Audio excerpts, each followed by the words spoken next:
Bom, nesse nosso primeiro vídeo, vamos falar um pouquinho sobre Radu Nassar. Para quem não sabe, ele é um escritor brasileiro que produziu apenas 3 obras durante toda a sua carreira. Apesar das poucas obras, Radu Nassar foi um escritor que marcou muito na literatura brasileira, principalmente por conta do livro que a gente vai falar hoje aqui no vídeo.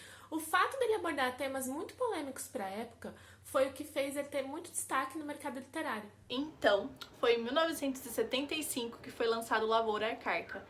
É o livro que a gente vai falar hoje.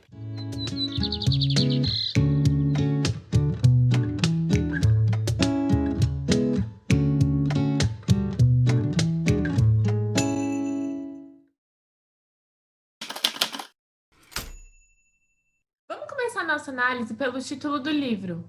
Se a gente pesquisa na internet, o significado da palavra lavoura pode significar cultivar ou preparar um terreno. Então a gente imagina que se passa numa fazenda ou algo do tipo. Se a gente procura arcaico no dicionário, a gente encontra o significado de antiquado. Antiquado se refere aos tempos antigos, ao que não está na contemporaneidade, nos tempos que a gente vive. Então, isso ele é claramente representado nas características das personagens do livro. A gente vai ver um pouquinho mais para frente, por meio da análise. Então, essas personagens, eles prezam pelo que é antigo e pelo conservadorismo. A gente pode interpretar, então, o título Lavoura Arcaica como a representação da família que é retratada no livro. Que é uma família que mora numa fazenda, cultiva os bens deles lá, e a vida deles está lá, né? A gente pode interpretar esse título como a representação do que a família é dentro do livro. É uma família que cultiva o que vem dos antigos.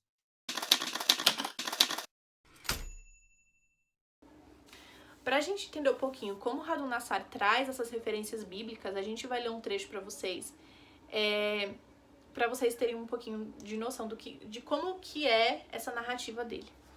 Lá no capítulo 3 diz assim, o André diz assim: "E me lembrei que a gente sempre ouvia nos sermões do pai que os olhos são a candeia do corpo, e que se eles eram bons, é porque o corpo tinha luz. E se os olhos não eram limpos, é que eles revelavam um corpo tenebroso.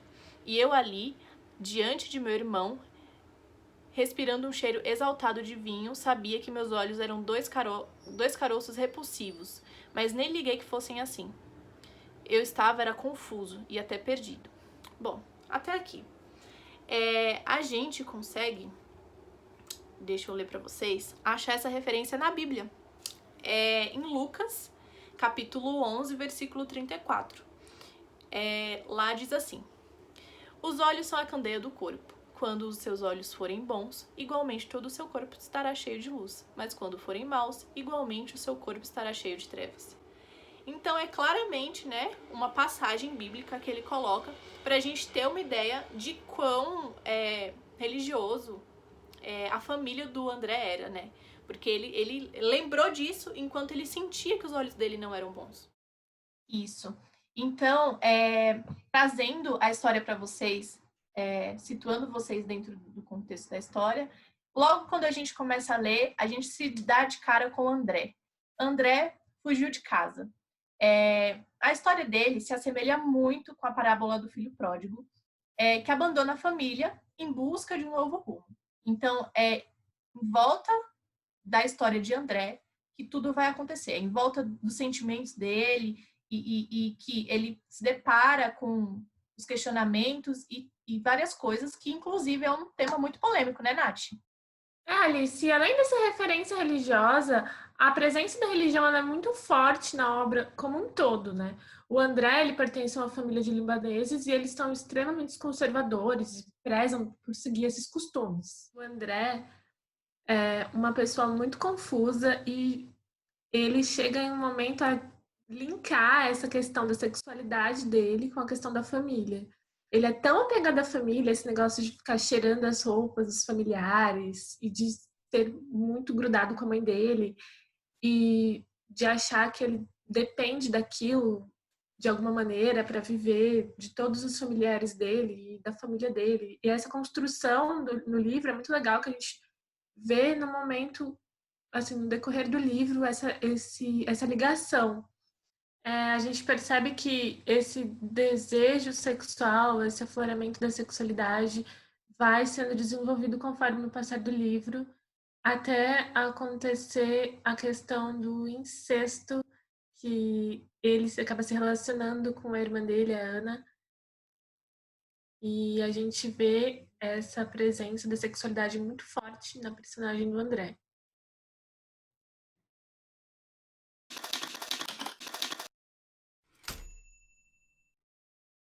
É, essa parada, né, da sexualidade é muito forte. E além disso, o Radon ele traz a questão, olha a intimidade, ele traz a questão de não romantizar a família, né? Então, assim, ele traz essa fuga do André como ele não quer fugir só da família, ele quer fugir dos sentimentos que ele tem em relação à família. Então, ele quer fugir dos sentimentos que ele tem com relação à Ana, ele quer se afastar fisicamente. Então, o afastamento físico dele com a família é uma tentativa de tirar, de se libertar desses sentimentos ruins, tanto do conservadorismo do pai, do apego à mãe, ou mesmo do desejo sexual pela irmã. Muito polêmico, né? Durante a narrativa a gente percebe que o André ele é muito atingido por essas questões familiares, pela relação dele com os familiares dele, no geral. A relação dele com a irmã, apesar de ser muito forte, creio que não seja a mais conflituosa dele. Não sei se você concorda comigo, Alice. Eu acho que a relação que ele tem de mais conflito ali naquela história toda é entre ele e o pai dele, porque ele não consegue entender muita coisa e ele se sente muito oprimido pelo pai dele. E isso acaba fazendo com que essa relação seja até mais conflituosa do que a relação de amor que ele tem com a Ana. Eu acho que a relação com a Ana é um gatilho, né, ali. Só que eu acho que as questões são existenciais, sabe? Eu acho que é ele com ele mesmo, assim, a criação e tudo, mas eu acho que tem uma parada muito existencial. Ele vai em busca de se encontrar, né? Ele não sabe quem ele é. Então eu acho que o Radu Nassar vai ali pelo um lado de Clarice Lispector, meio existencial, mas é isso. Eu acho que a relação com o pai dele que dá esse gatilho para ele se sentir dessa forma. É interessante que o pai dele é o gatilho para ele querer fugir da família e a irmã dele é o gatilho para ele querer ficar na família, né? Ou seja, tá tudo errado. Ele não sabe para onde ele vai, ele não sabe quem ele é. E aí ele vê que ficar errado, ele decide ir embora, porque E ele volta e tá tudo errado de novo. se ele ficar, tá errado no coração dele, ele não vai seguir o que ele quer. Mas se ele for embora, ele também não tá seguindo o que ele quer, que ele realmente quer ficar com ela, né? Muito difícil. Tava aqui falando agora pra Nath que o nome do irmão do... Ela acabou de me falar, né? Porque eu tinha esquecido. O nome do irmão do André é Pedro. Então a gente tem aí mais uma relação com a Bíblia, né? Trazendo o nome dos 12 discípulos. Bom, Pedro, ele representa totalmente, ele é completamente oposto de André. Ele tá propenso a seguir os caminhos que o pai indica. Ele não tem grandes conflitos com relação a isso. Tanto é que é ele que vai até a casa de André para trazê-lo de volta para casa.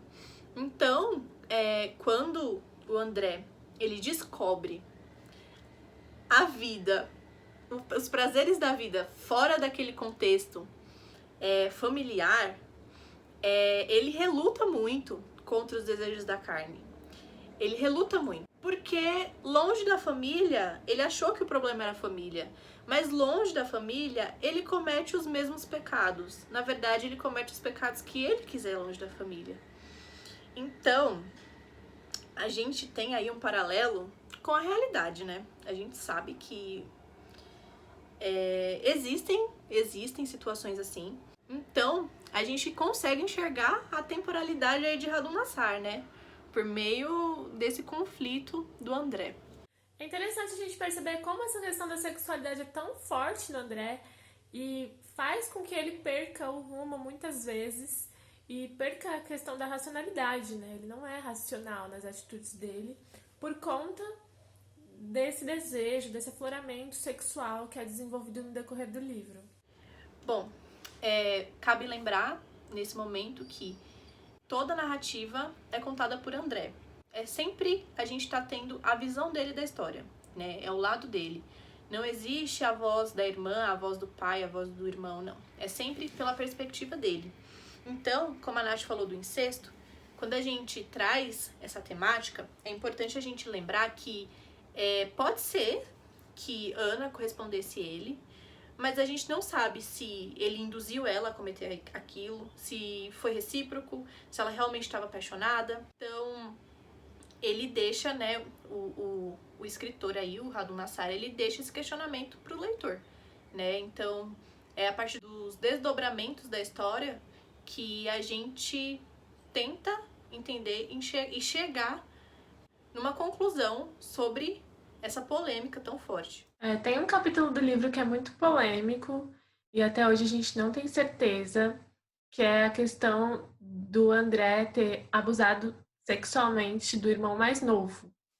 E aí a gente retorna para essa questão de sempre do afloramento, do desejo sexual, da família e da sexualidade, dele não conseguir desvincular as duas coisas e dele passar a história inteira muito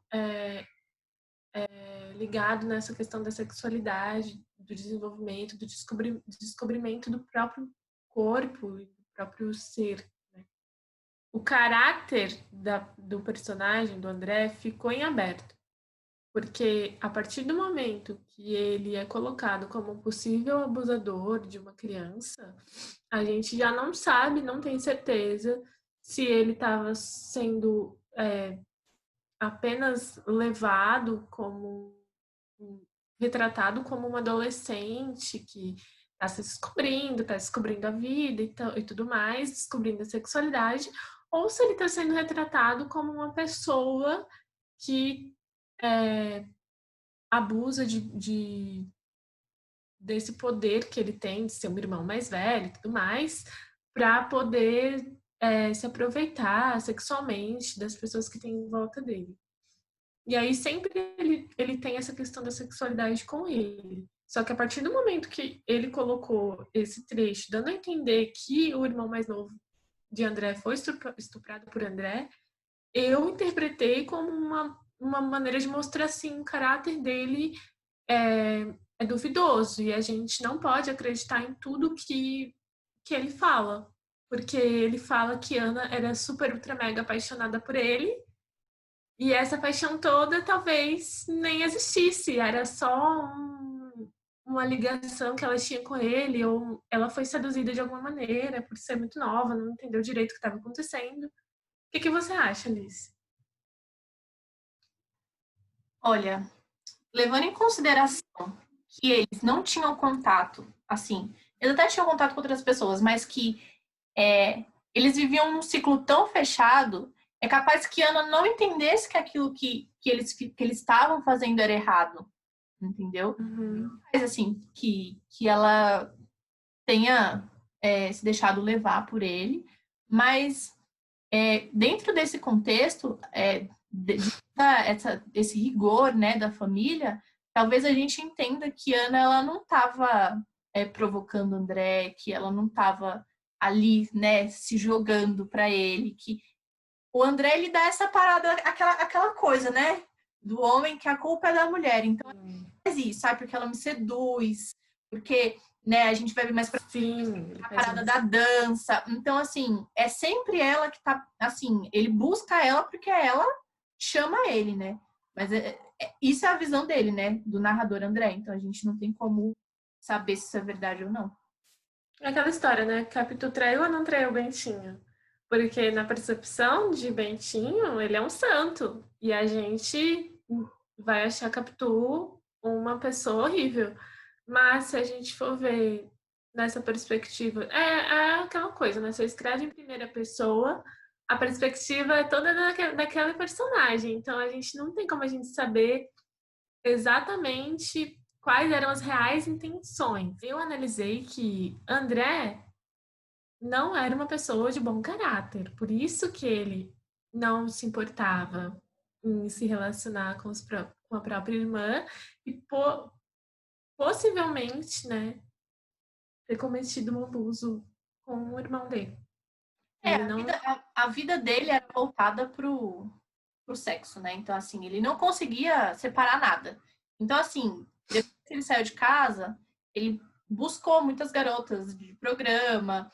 Então, assim, ele vivia em função disso, assim. Ele perdia totalmente aquilo que eu falei, né? A racionalidade dele não existia mais. O que ele queria estava relacionado ao sexo, e ele foi nisso. O sexo guiou ele até chegar nesse ponto.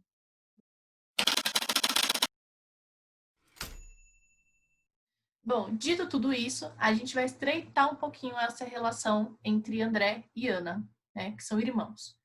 É aquele ditado, né? O bom filho a casa torna. Então, depois que Pedro foi até lá, insistiu para que o André voltasse, ele volta para casa e aí que tudo acontece.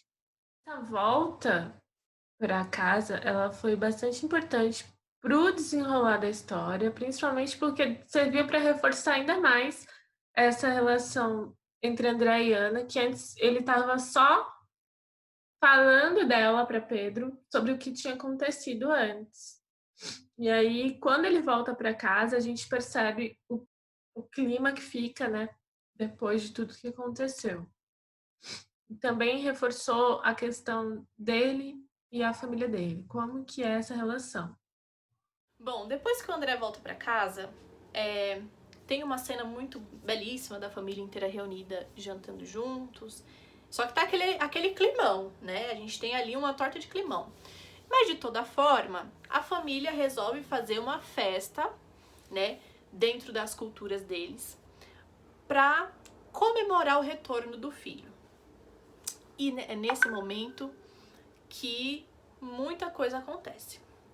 Quando o André volta para casa, ele se relacionou lá com várias mulheres, né? E ele tinha um costume: guardar objetos de todas as garotas de programa que ele saía. E ele trouxe tudo isso para casa do pai dele. Enfim, ele voltou para casa e no dia dessa festa, Ana apareceu, a sua irmã, a irmã com que ele tinha relação sexual. Ela apareceu nada mais nada menos vestida com roupas e com acessórios das garotas de programa que o André trouxe para casa.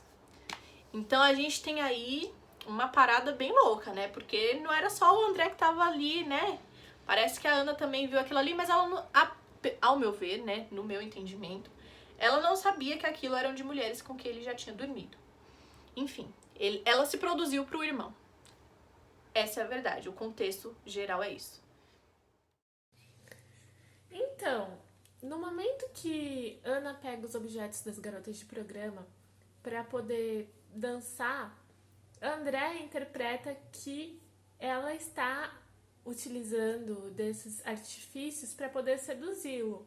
Tanto é que ele fala algumas coisas que para deixar isso mais explícito. E eu achei muito interessante, vou ler aqui para você. Ele fala assim, num trecho: serpenteava o corpo. Ela sabia fazer as coisas, essa minha irmã. Esconder primeiro bem escondido sob a língua sua peçonha e logo morder o cacho de uva que pendia em bagos túmidos de saliva enquanto dançava no centro de todos. Ele comparou ela com uma cobra pelos movimentos que ela estava fazendo no momento da dança e tudo mais. E depois ele fala outra coisa que eu achei muito interessante de mostrar para vocês, que é: Ana, sempre mais ousada, mais petulante, inventou um novo lance alongando o braço e com graça calculada. Que demônio mais versátil! Ele chama a irmã dele de demônio. Então, fazer essa comparação, essa comparação com demônio, com cobra, tudo que se remeta ao pecado, faz com que a gente compreenda que ela estava vestida com aquelas roupas que simbolizavam de certa maneira o pecado, porque ser uma garota de programa num contexto do conservadorismo é pecado, então a gente entende que ele quer dizer o quê? Que ela estava dançando para seduzi-lo, para trazer isso do pecado, né?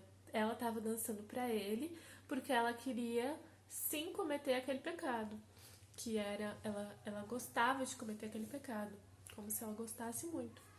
E qual era o pecado? O incesto, no caso. Então, foi nesse momento, né, que o conservadorismo, o pai, né, conservador, descobre a relação. Pedro conta, né, essa relação. E o pai chega ali, a Ana tá dançando, enlouquecida, enquanto o André tá ali sentadinho, de boas.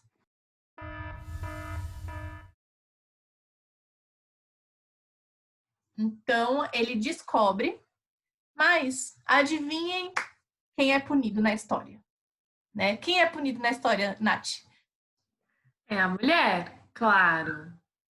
Então, Ana, ela foi morta pelo próprio pai, num ato enlouquecido.